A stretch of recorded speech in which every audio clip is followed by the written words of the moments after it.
येवला तालुक्यातील कृषी पंपांना रात्रीच्या वेळी महावितरणाकडून वीज पुरवठा करण्यात येत असून वेळापत्रकामध्ये सातत्याने बदल होत असल्याने अक्षरशः रात्रीच्या वेळी शेतकऱ्यांना आपल्या पिकांना पाणी देण्याची वेळ येत असल्याने महावितरण विभागाने कृषी पंपांना दिवसाचा वीज पुरवठा करावा अशी मागणी स्वाभिमानी रिपब्लिकन पक्षाच्या वतीने करण्यात आली असून मागणी मान्य न झाल्यास आंदोलनाचा इशारा यावेळी देण्यात आला आहे।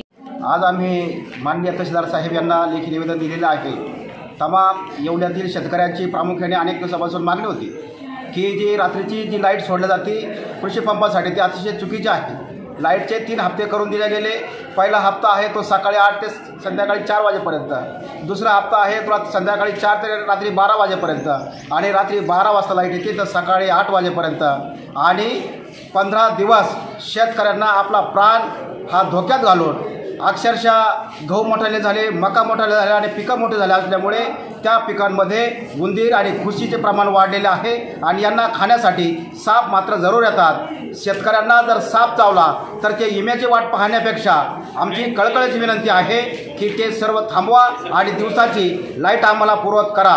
जर कदाचित आमच्या ह्या मागणीची दखल आज आम्ही स्वाभिमानी रिपब्लिकन पक्षाच्या वतीने माननीय तहसीलदार साहेबांना लेखी निवेदन दिलेलं आहे आणि त्यात स्पष्ट म्हटलं आहे जर कदाचित आमच्या निवेदनाची दखल घेतली नाही तर 19 तारखेला छत्रपती शिवाजी महाराजांना आम्ही विनम्रपणे अभिवादन करून 19 तारखेला येवल्यातल्या प्रमुख ठिकाणी तीव्र असं आंदोलन छेडू। छत्रपती शिवाजी महाराज म्हटले होते माझा शेतकरी जगला पाहिजे, माझ्या शेतकऱ्याच्या भाजीच्या देठालाही हात लावला तर त्याचे हात आम्ही कलम करू। परंतु एकीकडे शेतकरी महावितरण कंपनी संपवायला निघालेली आहे आणि म्हणून त्या अनुषंगात आम्ही आंदोलन छेडणार आहोत।